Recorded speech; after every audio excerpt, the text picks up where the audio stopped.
59 families move to San Antonio every single day, and we're wondering, could you be the next family that moves here?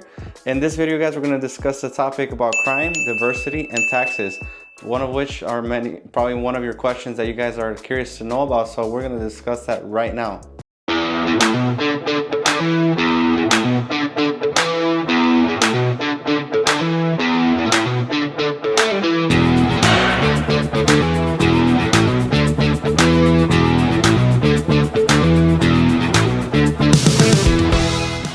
What's up, everybody? My name is Alexe with Alexe Realty Group over here in San Antonio, Texas. We get calls every single day, texts every single day from people just like you that are looking to move to San Antonio, relocate to San Antonio. And if you guys are not subscribed yet, go ahead and tap the subscribe button below so that way you guys can be notified every time we put a new video out there for you guys to enjoy and to learn about San Antonio, because we're going to tell you exactly what it is to live, eat, sleep, chill, all that good stuff here in San Antonio. So let's get into it right now.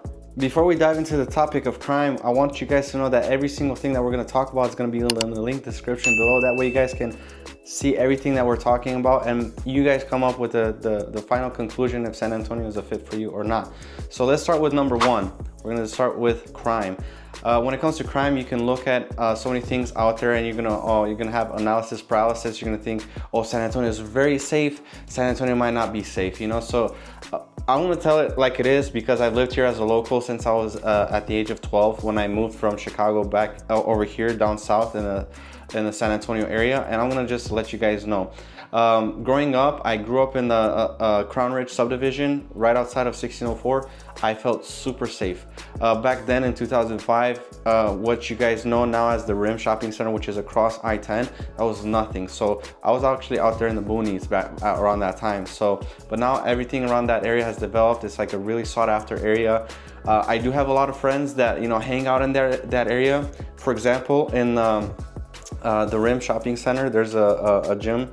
It's called the Lifetime. Obviously, many of you have memberships there. Might have memberships there. There's only 2 in the city.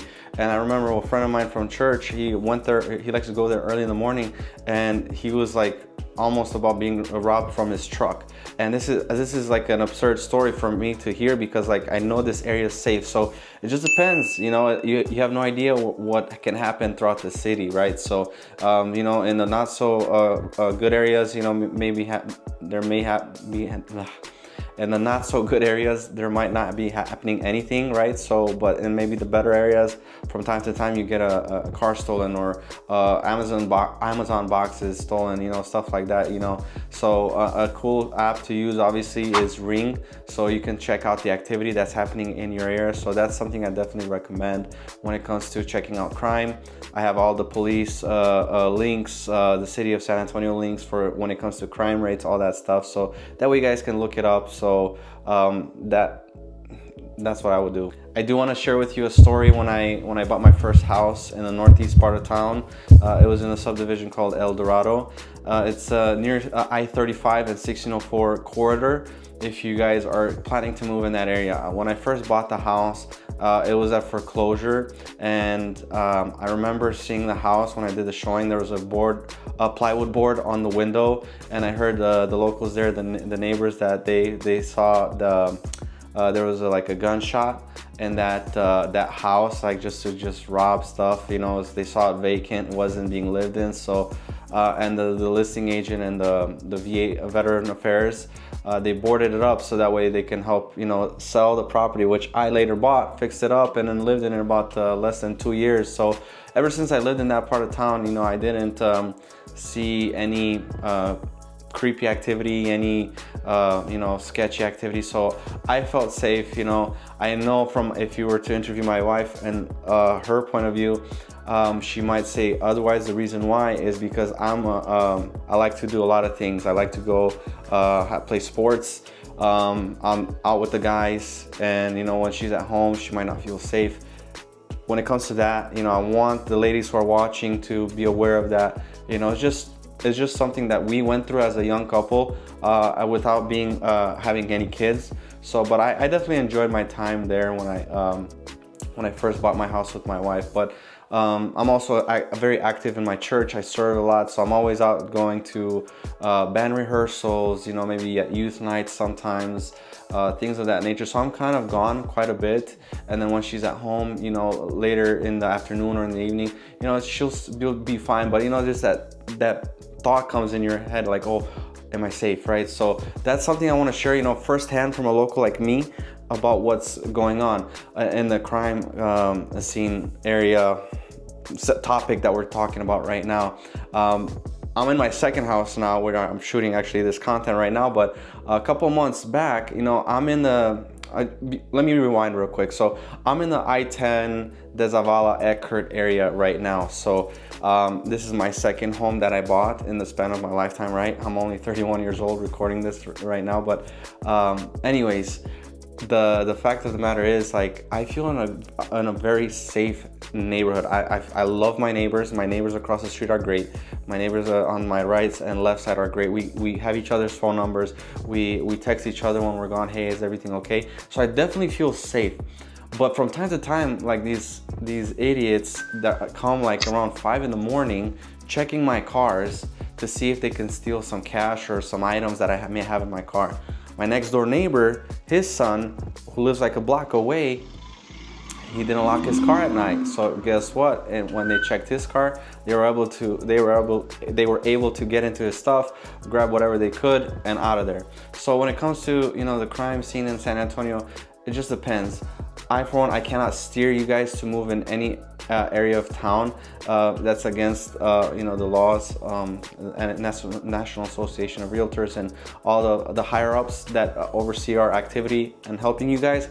But as a local, you know, friend to friend, take off my realtor hat and, you know, being friend to you guys, the lower, you know, the less the rundown areas are sometimes like towards closer to the downtown area.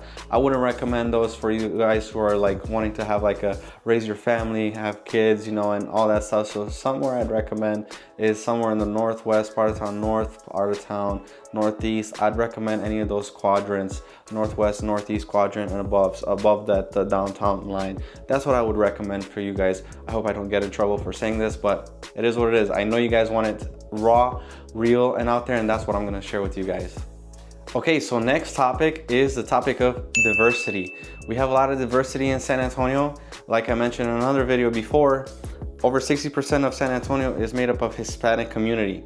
So I would like to share with you a story. You know, actually it's not a story, but it's pretty frequent here in San Antonio for me, because if you look at this face, I look Hispanic when in fact I'm not. I come from a European background. Both my parents are European, specifically Romanian, Eastern Europe, and I have a face that I can blend in almost anywhere in the world. And moving down here as a kid, you know, I grew up, people took me for a Mexican, took me for a Puerto Rican, took me for so many Hispanic labels, right? So it was kind of annoying growing up, you know. A lot of, even to this day, they start talking to me in Spanish, which I don't mind, but it, you know, being in America, like, come on, man, speak English to me, right? You know, no hate to all my Mexican friends out there. I love you guys. But, you know, if the roles were reversed, like, come on, really? You know, like, you understand what I'm saying, but it's like annoying because like they start talking to me in Spanish. And then I remember sometimes like it would be at the mall or a restaurant or whatever, I'll start talking to them in Romanian. And then like, oh, now we speak English, right? Okay. So this is some funny, you know, scenarios that happened to me, which I wanted to share with you guys. But San Antonio is very diverse.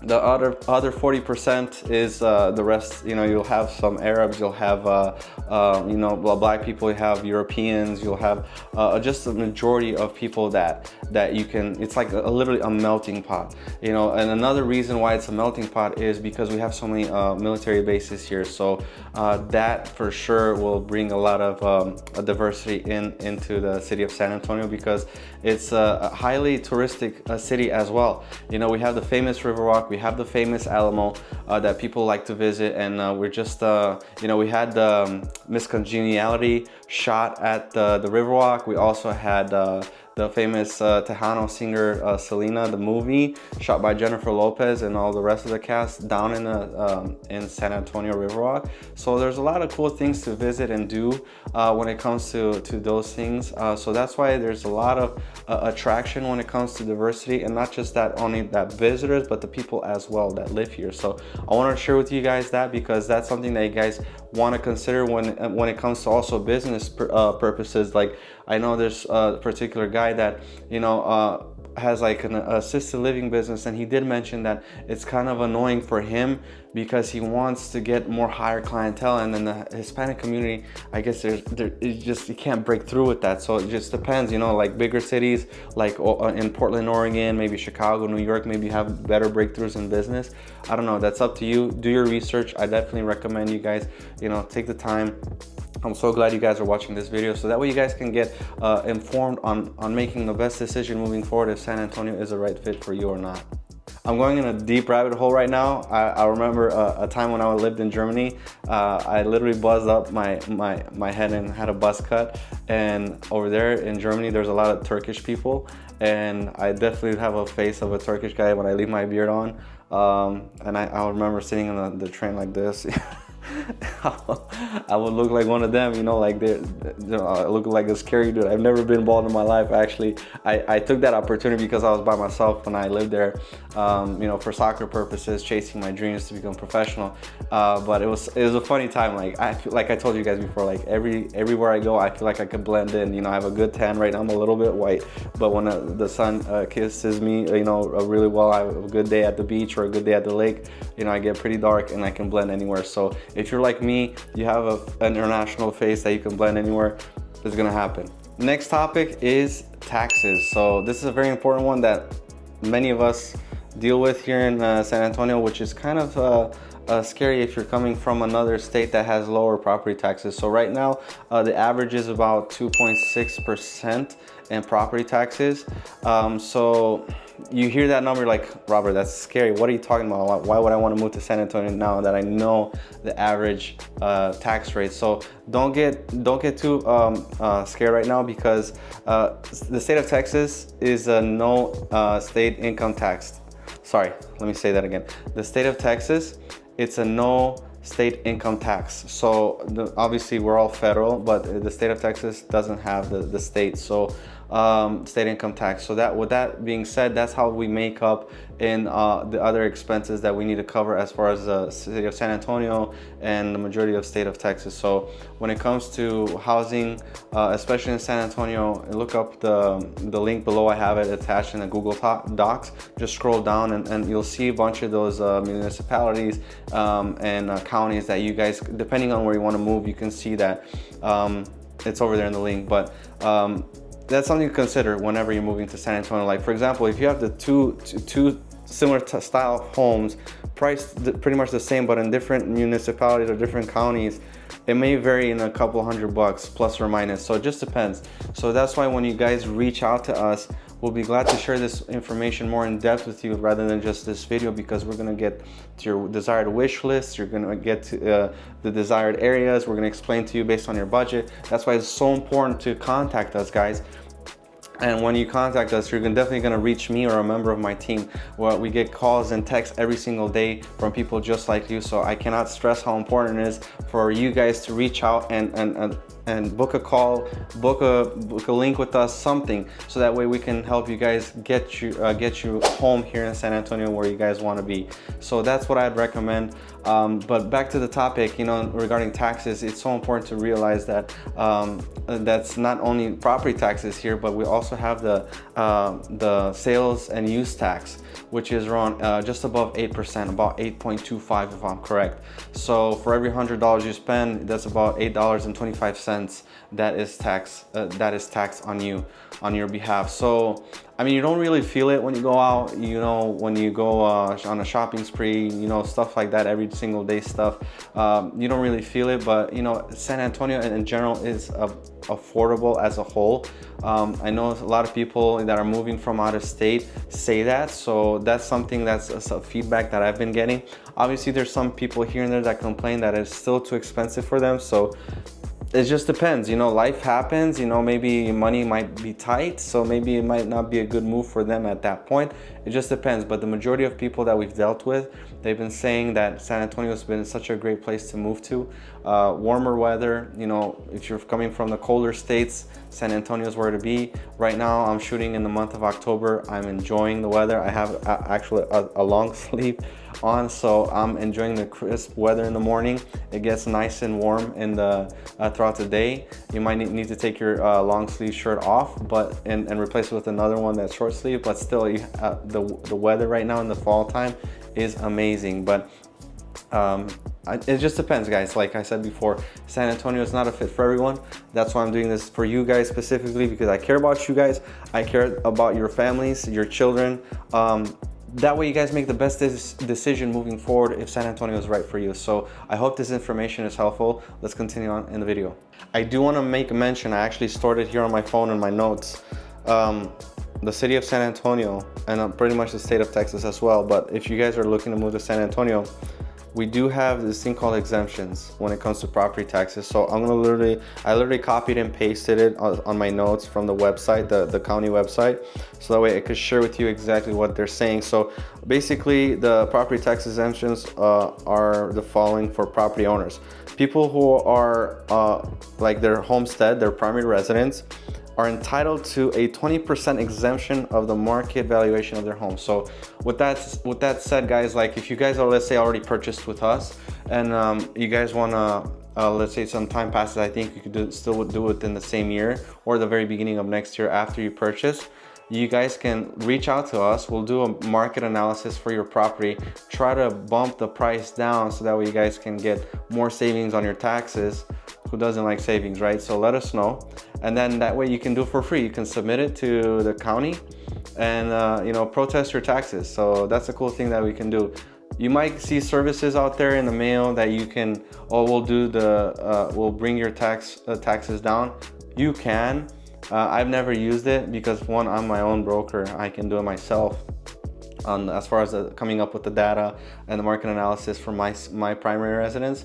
But even you guys that, you know, are our clients or are going to become our clients, when that time comes, reach out to us. That way we can do a market analysis for you, send it to you for free, and you know, that way you can protest yourself and submit it to the county whenever you have a chance to do so. So that's what I would definitely recommend. There's another cool thing.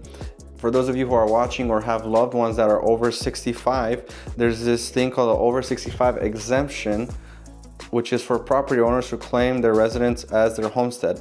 This exemption is a maximum of $85,000 of taxable valuation. Then it also mentions a disabled person may qualify for $85,000 disabled residence homestead.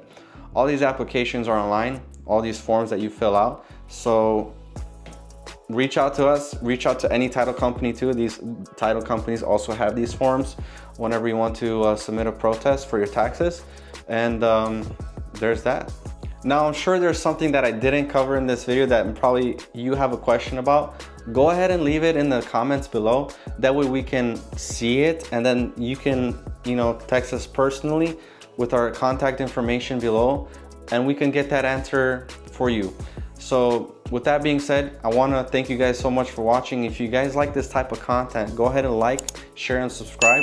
And we'll be, I'm telling you guys, more videos are coming. This is just only the beginning. I can't wait to share more content about suburbs, the city of San Antonio, things to do, chill, eating, vibing here in San Antonio, everything there is to know about San Antonio, we got you covered. Like I said, guys, before in the beginning of the video, so many people reach out to us, to text us, call us, book a call on Zoom to move down here to San Antonio. If you're looking to relocate to San Antonio, move to San Antonio, don't hesitate to reach out. We'll be glad to serve you guys in the San Antonio and greater area surrounding it. So God bless you guys, and see you guys on the next video.